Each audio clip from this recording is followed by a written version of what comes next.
Hello everyone, my name is Alex Collantes from Team 15. My partner is Stephanie Cliett, and we're working on the project on the Automated Spherification Apparatus. I'm going to be going over the Shortcommings Wishlist document. This document includes a set of features or improvements that we would like to make to the current machine, and we would like to make these changes to add more functionality to the current system. This guide starts with the implementation of hardware interrupts. So these interrupts are supported by the Arduino microcontroller, and they would eliminate the need to query input devices at the front of the machine, and they will result in improving the overall performance of the machine. Following this link that I've included on the guide, we can see more information from the Arduino page on interrupts and how to use interrupts with the Arduino board. Here we can see on the first line of this table, pins 2 and 3 are the pins used by default on the Arduino Uno board, which is the one used in the machine, to use interrupts. And interrupts basically allow the Arduino to stop running the main section of the code and run another specified section of the code in the meantime, and that way we can use that small section of code to maybe stop the machine or perform some other action. So that would be a good feature to add. Step number 2, we would like to further improve the operating frequency of the stepping motor. This will result in pearls that are perfectly spherical instead of teardrop shaped. If you look at the source code in the machine.ini file, these variables are at the very top. They are called high time and low time. And these variables control the high and low of a frequency for the stepping motor. So to get a visual understanding of how this looks, the stepping motor is controlled by a wave, like a sine wave, and this frequency of this wave is what's going to set the speed of the steps for the stepping motor. So the two variables that we have are the high and low times. So we're controlling how long the frequency is going to be at a high, which is 5 volts, and then how long it's going to be at a low, which is 0 volts. And these times are going to control the shape of the wave, and they're going to control the frequency at which the stepping motor is running. So these two variables will have a great impact on how the stepping motor is running. So that would be a good improvement. Next up, number 3, we would like to improve the timing of all components so that the process of creating pearls is optimized. So currently, if you see up here, the several components like the pumps and the blender and whatnot, they are set to a certain speed. These values can be changed to achieve a process that takes less time and therefore optimize the overall operation of the machine. So all of these values can be played around with, and we can optimize how much time, for example, the blender is going to be running, all while trying to keep the shape of the pearls perfectly spherical. So this would be a good thing to look into these values and play around and see what values would be the optimal for these variables. Moving on to step number 4, we want to install and configure volume sensors so we can automatically detect how much volume of liquids have been input by the user, and then this is going to help us measure how much volume of other chemicals we need to mix to perform this chemical reaction, and finally end up with perfectly spherical pearls. So this chemical reaction requires specific amounts of different substances, and for us to be able to accurately measure how much volume of each liquid we need, it would be great to add some volume sensors that can be connected to the Arduino, and then the Arduino board is going to be able to calculate the volume amounts using these sensors. Using this link that we included on the guide, we can see an example of one of these sensors.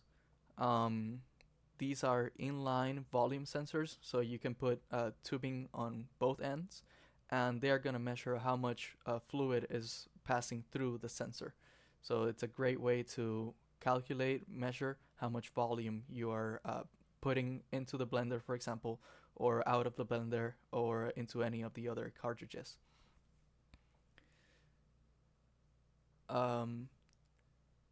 Moving on to number 5, we would also like to add an additional pump. In this case, the pump does not have to be peristaltic, because the pump is not coming into contact with any substance that needs to be used as part of the chemical process, and the substance is just basically waste that we're trying to get out of the machine and dispose of. Here we have a link to a 12-volt DC pump that could be possibly used for this project. There are many pumps that can be used. We would say a 12-volt DC pump would be great, because the Adafruit motor shield uses 12 volts, and it's designed to drive these kind of pumps that are DC 12-volt pumps. So that would be the easiest option to implement. Jumping to number 6, we would like to modify the machine so that the cartridges holding the chemicals used to perform the chemical reaction can be attached and removed externally. So currently, for you to be able to remove the chemicals, you would have to open the machine and exchange those cartridges for new ones.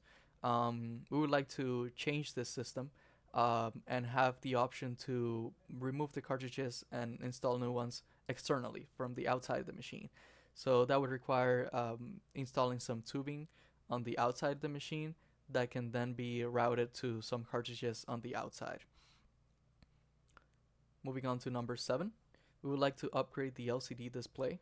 Right now we're using a 16:2 LCD display, and this is a very simple, very archaic display.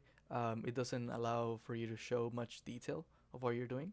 And there are many other better options that can allow you to show more graphics, colors, and make it a friendlier, more enjoyable user interface when using the machine.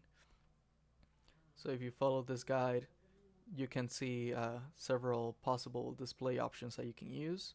And it basically explains in very good detail what you need and what kind of code you need to add to be able to implement a better LCD display. So it's a very good guide on that. On number 8, we would like to allow the user to select the liquid that he or she wants to produce instead of pouring the liquid themselves. So for this step, we were thinking of maybe adding a new cartridge that's going to hold the liquid that you're trying to encapsulate. And that is going to basically allow the machine to measure how much volume you want to produce, and also measure how many pearls are going to be resulting at the end. So we're going to be allowing the users to, instead of pouring liquid, allowing them to select how many pearls they would like to make with the liquid that is already inside. And this would automate the process even more. So that also would be a nice feature to add to the machine. And then finally, number 9, we would like to install and configure pH sensors that will automatically detect the pH levels of liquids input by the user and help measure the volume of chemicals needed to regulate the pH of the mixture. That way, perform a successful chemical reaction, which results in perfectly spherical pearls. So let's follow this link at the end of the guide. And here we can see an example of a analog pH sensor that is compatible with the Arduino platform. There are many sensors that are compatible with Arduino. This is just a very simple and inexpensive one. And what this sensor is going to do, it's going to allow us to measure the pH level of the liquid input by the user. So whatever liquid is the user is trying to encapsulate and make into spheres. And by measuring this pH, we can know how much volume of buffer we need to add to that mixture in order to regulate the pH, which is very important in the success of the chemical reaction. So once we regulate the pH, and we also know how much volume of the rest of the substances we need to add, we're going to have a much better success rate at creating perfectly spherical pearls. So this would also be a great feature to look into. And that would be it. This is the end of the shortcomings and wish list document. Thank you very much.